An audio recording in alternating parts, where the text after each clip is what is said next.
Hello, everyone. This is Jacob Popio, the producer of The Apex. In this episode, Jan and James sit down and talk about 2020 and our future plans for the rest of 2021. Throughout 2020, Jan encountered a slew of curveballs. From leaving the military after a 6-plus-year career to phasing out of working as an ICU nurse in the middle of a global pandemic. All rooted in the faith that an entrepreneurial dream would manifest into reality.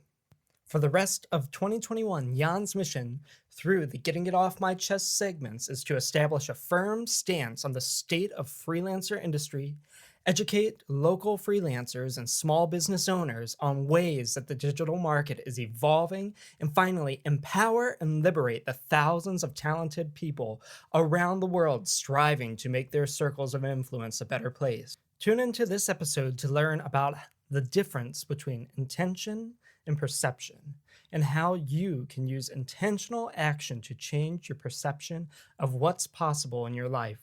Join us weekly as the Apex podcast ramps up. We will be providing pieces of advice and insights across a wide range of topics between all three co founders of Apex Communications Network, along with the monthly long form interview with our own disruptor host, Mr. John Kuntz. Be sure to subscribe to our YouTube channel for exclusive access to our highlights as well as our favorite pieces of advice. If you want to support us, there are 3 ways to do so. One is to donate to our cause at www.patreon.com/theapexpodcast. Second, visit our merch line that is proudly partnered with Envision Clothing Company at envisionclothingcompany.com. The final one is completely free. All we ask is if you learn something from this episode or know someone that needs to hear our message, share it with them. Please subscribe and hope this pushes you toward your apex. What up, everybody?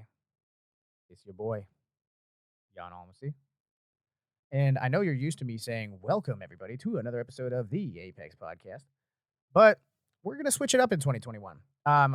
You guys have probably noticed that we've taken a little bit of a break from some of the podcasts that we put out. That is because we have been absolutely hustling like madmen in the behind the scenes. And today, I am sitting here with our lead data analyst and SEO specialist, Mr. James Warnkin. What's up? What's up? How's it going? And today we're going to kind of talk about a couple of different things and introduce my segment.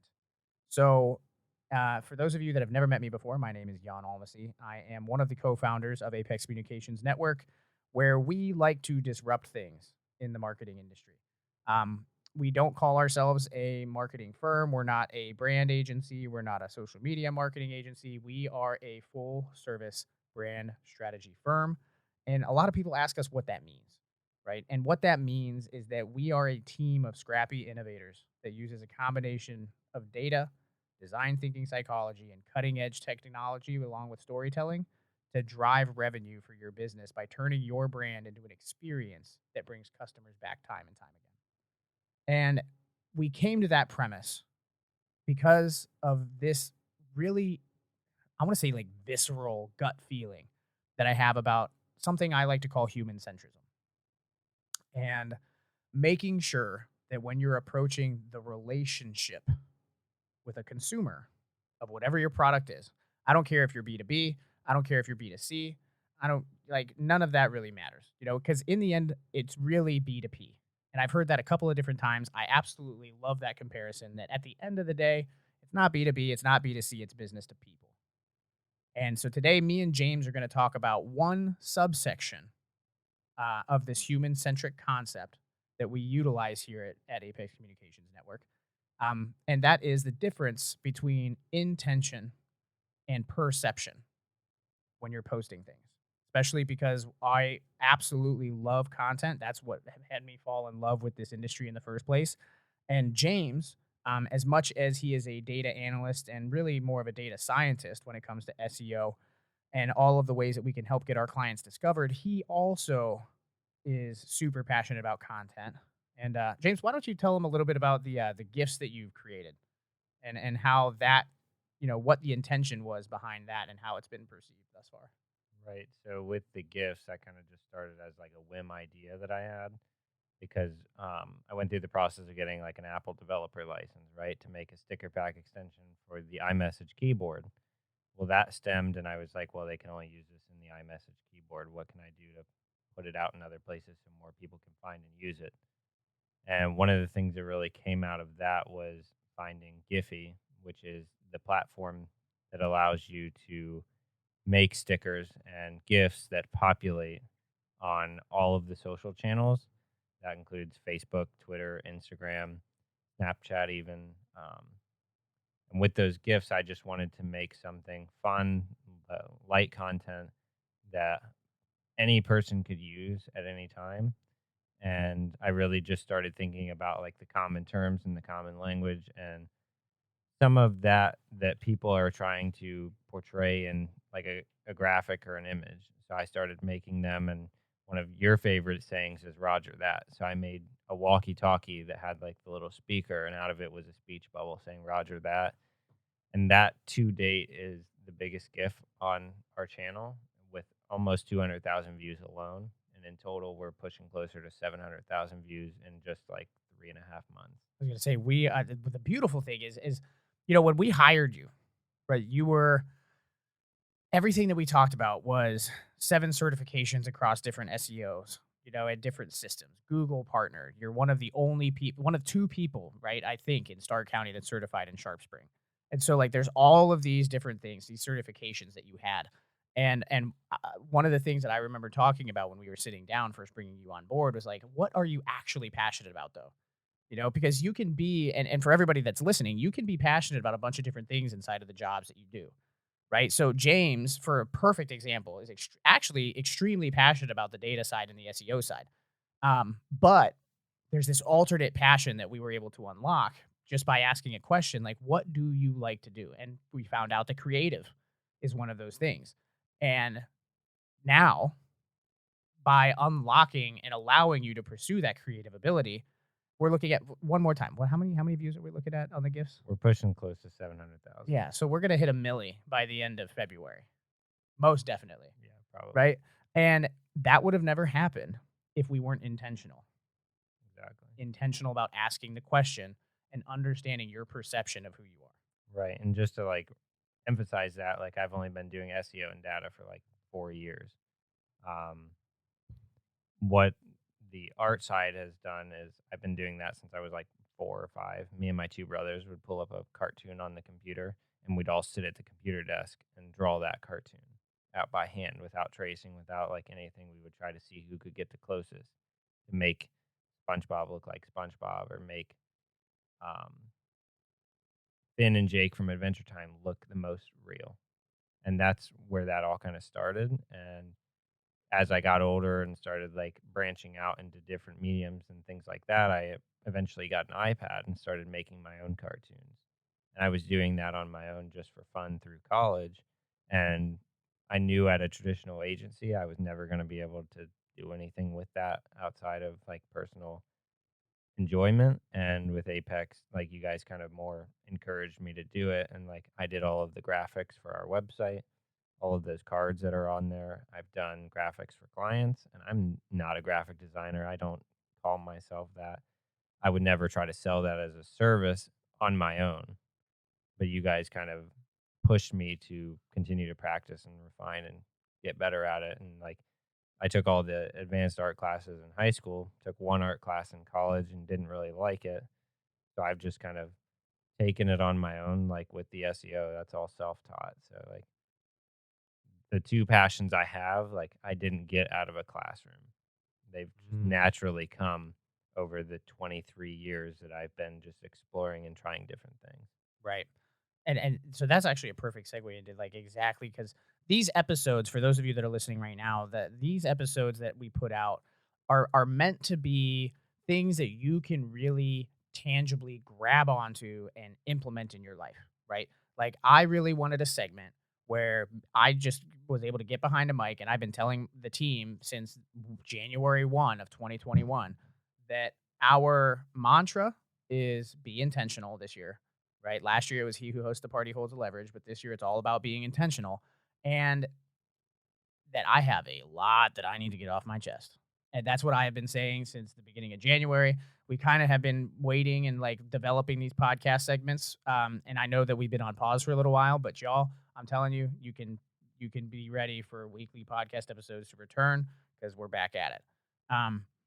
But one of the big reasons why we picked being intentional for this year is I fundamentally believe that if you are intentional about how you choose to develop yourself over long enough of a period of time, anybody, and listen, if you are doubting yourself right now, I want you to listen real close. Anybody can change the perception of themselves given enough resources and enough time.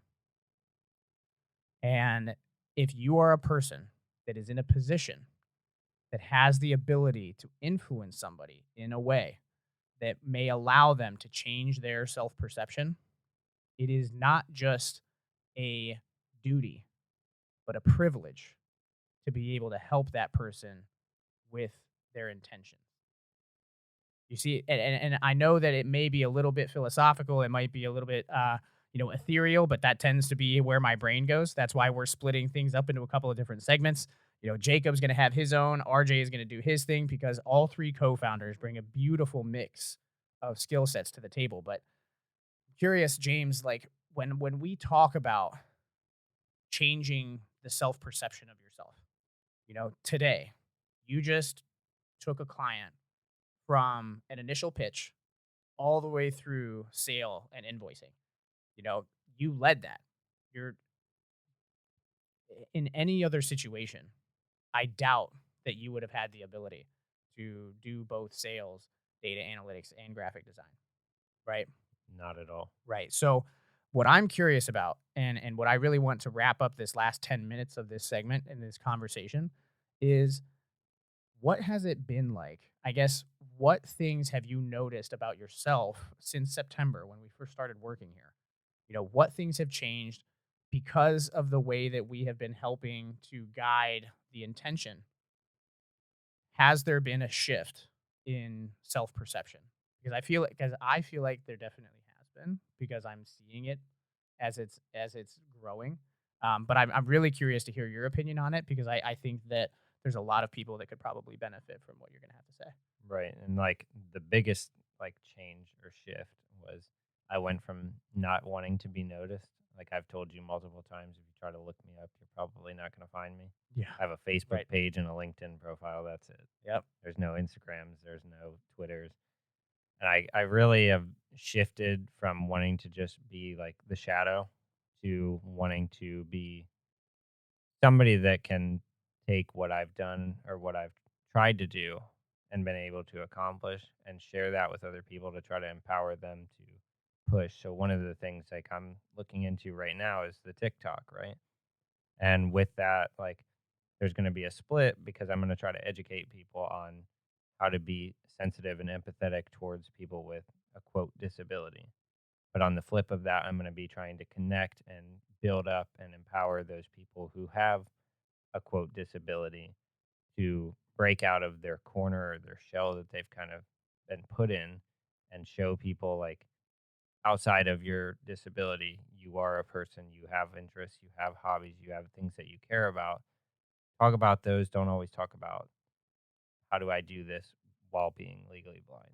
So with that shift of going from the shadow to being somebody who's going to share some of the experiences and knowledge that I've been able to get with other people, that's like the biggest one for me.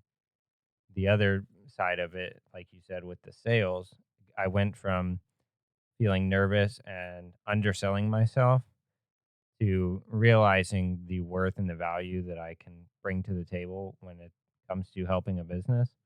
And I was building sites for like $100 in college, and like that's unheard of. Yeah, that is the bottom of the hustle right there. Yeah. That is. Yep. All I was trying to do was get my foot in the door with them. But to that point, like, and I'm saying that's the bottom of the barrel, and I don't mean that in a negative way whatsoever, but because I did a whole bunch of stuff for free when I was starting Apex. I literally was at a point where I was willing to pay people to let me interview them. Yeah, and like that's just sometimes that's just where you got to start, and you can't prove your value in a dollar amount until you can prove your value in experience. right, and that's one of the problems I think I see in like the younger people coming out of high school and college is they want to jump right in and earn that paycheck. And like you got to put in the work, you have to gain the experience somehow. So take the pay cut, only make $10 an hour for a year and really refine your craft and then take that and run with it to the end. And so I'm going to take that and dissect it a little bit, right? Okay. So if say you have two options, right? Because I believe that everything in life is a dichotomy. Everything has at least two options, if not more, right? But there's always a minimum of two. That's why our brain has a conscience and it's able to argue with itself. We're one of the only creatures that's capable of doing that, right? Outside, I think of maybe like dolphins and chimps and other. I don't know. If you're listening and you know what other animals have the ability to be conscious, shoot us a message. info@chaseapex.com. I'm curious if anybody listening knows what other animals actually have the ability to recognize themselves. Pretty sure dolphins can though.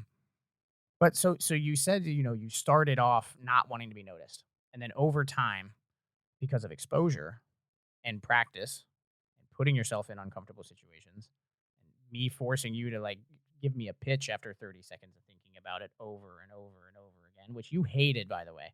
When we first started doing that, I'm pretty sure you wanted to punch me off of the balcony. But over time, you started getting better at it, right? So, like, if you're, and that's the beautiful journey that describes this point. If you're intentional about learning something, you can change the perception. So, the two paths that I kind of squirreled off of, right? First one, you jump right in and you want that paycheck. Okay. You might get out of college, you have a degree, or even get out of high school and you go to enter a trade, right? Regardless, you jump right into the workforce, you get a job, and you want the paycheck, you take the higher paying paycheck, you realize that it's something that you enjoy doing, it's functional, but then you get trapped into this life where you're living for the weekend, you don't feel satisfied at work, and then 3 or 4 years down the line, you're questioning yourself like, okay, is this actually what I want to do? Is this what I'm passionate about? I have a lot of money in the bank. I may have a house. I have some assets. Like I set myself up well financially, but did you set yourself up well mentally? Right. And so you get to that point, and there's a lot of people that I've noticed because I'm 25. So at this point, a lot of my friends have been out of college 3, 4 years. And there's a lot of people that I'm having conversations with that are like, Jan, I don't know what I'm doing. Why am I here? I think 2020 really caused people to shift that, right? Because they forced to work from home, they had to disconnect from the rat race, and they started realizing, oh my God, like what is going on? Right. Now, go ahead. And I was gonna say, like, the split to that is, like, you can either take the time while you're in high school or college and explore, or you can stick to the book and get that job, and then 5, 10 years down the road, you're just what ifing everything. Right. And I've talked to so many people that are 30, 40 years old that are business owners, and they're completely switching what they're trying to do at 40. And then me being 23, I took that time to explore and really learn and like absorb everything going on around me. Whether I was in Canton or whether I was in Washington D.C. working cybersecurity, I was absorbing everything. So my actual first job was at the Scurv at Walsh, working in food, and I was like serving food for an hour and then washing dishes for an hour, and I did that for like 3 months, and I was like, "Yep, I don't enjoy this." That was fun. Well, that's a good experience. Now Yeah. I know I can't go get a job at McDonald's or Burger King because I won't enjoy it. So, like, I took that job going into it knowing that it wasn't what I wanted to do forever, but I just wanted the experience Yeah, you to just see. wanted to taste. Like Gary Vaynerchuk, for anybody that knows me, they knows that I'm a very avid Gary Vee follower, but he talks about all the time about how your 20s is really meant to be go out and try a bunch of different things.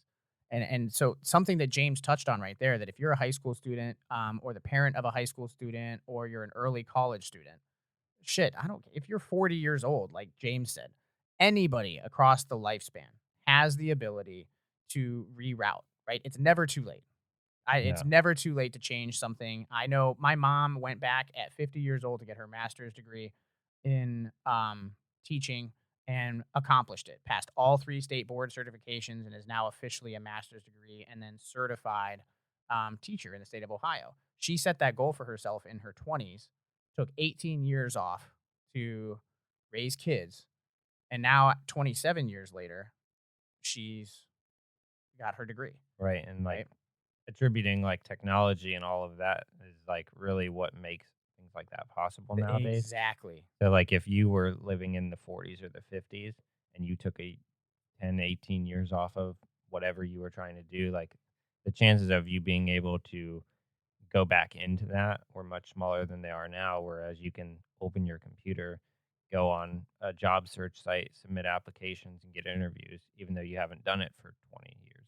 Right. So this is we got like 2 or 3 minutes left, and I'm going to give you a call to action. Right. Every single segment that I record on this episode of my segment, I'm going to give you a call to action at the end because I'm tired of like not telling people what my thoughts are. I'm just going to lay it out there, and you take it as it is, and use it if you want to. You can say I'm completely off base, but this is where I'm thinking. So if you are a student, right? We'll say that you're in the youngest 2/3 of the millennial generation, or you're a Gen Z, right? So if you are that person and you're sitting there right now and you're trying to figure out, what am I going to do with my life? I don't know what I want to do. I'm having trouble trying to figure this stuff out. And your entire life, you've been told, this is where you need to go. You need to do this to be successful. You have to be in this place. If you're not in this place by this time in your life, you're a shitbag. If you haven't accomplished this by this time, then you need to do this. Go ahead. You're blind, you can't do that. Right, exactly. You're blind. You have a quote unquote disability. You're never going to be able to do this. Down to like, hey, you want to start a tech company in a small town. That's not going to work. Right. One of the gifts that James made that's also very successful is having a chip on your shoulder. Right.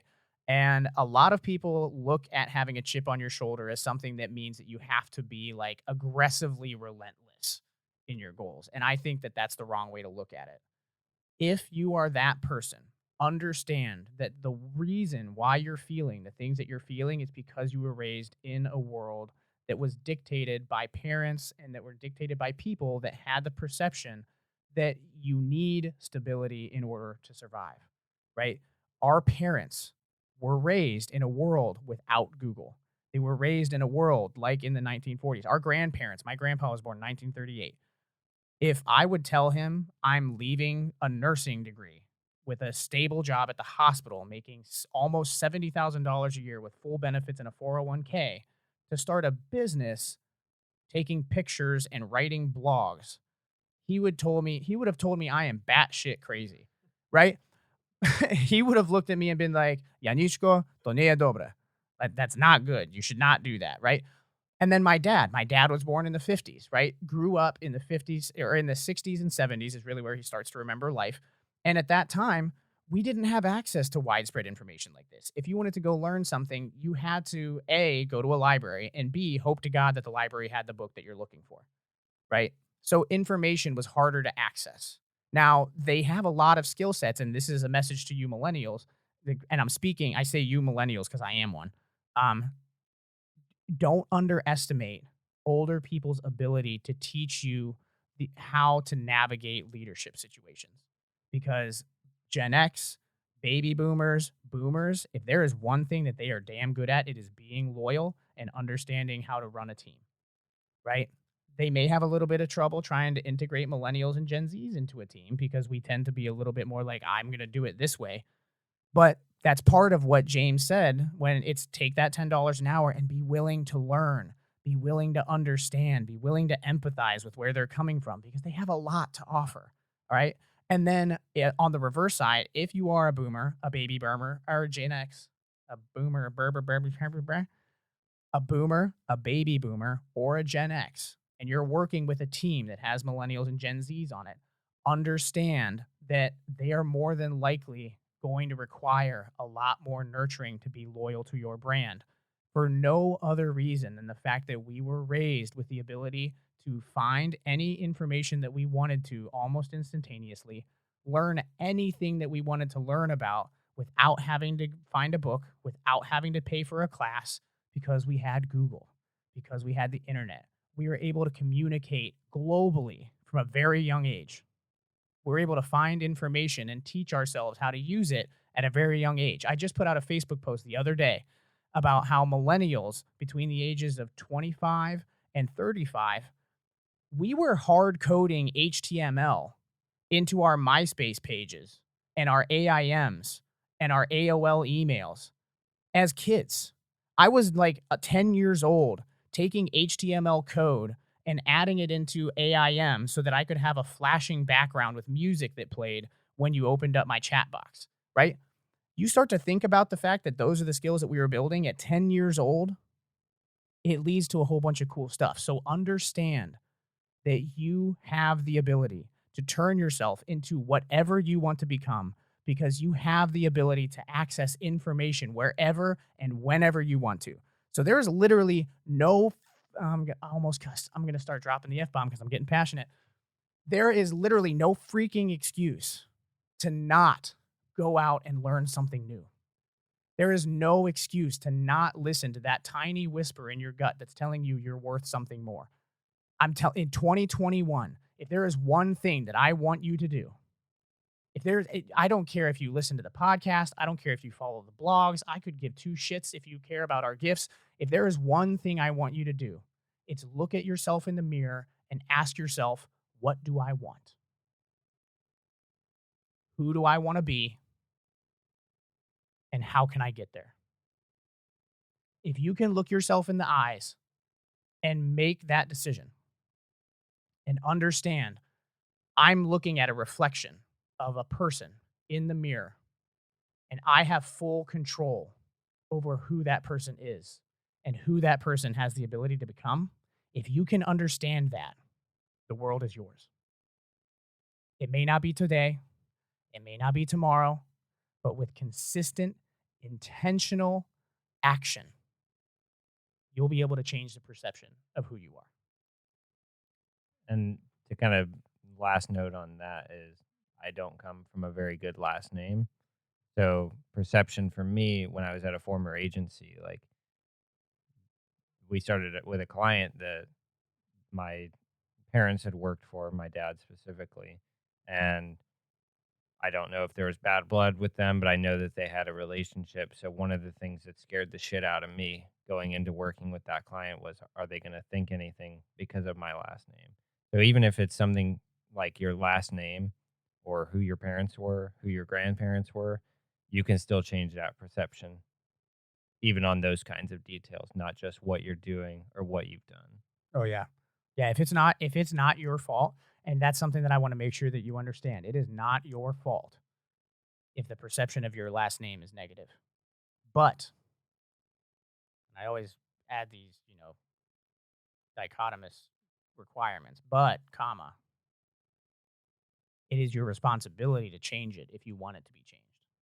And so I'm going to end this podcast with a quote from the speech that I gave when I graduated college. And I'll make sure that we include the Goalcast motivational link in the show description.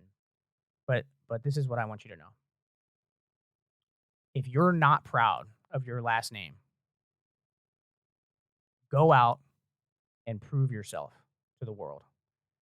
Be the one moving forward that generations from now, your grandchildren will listen to the chronicles of your life as a bedtime story.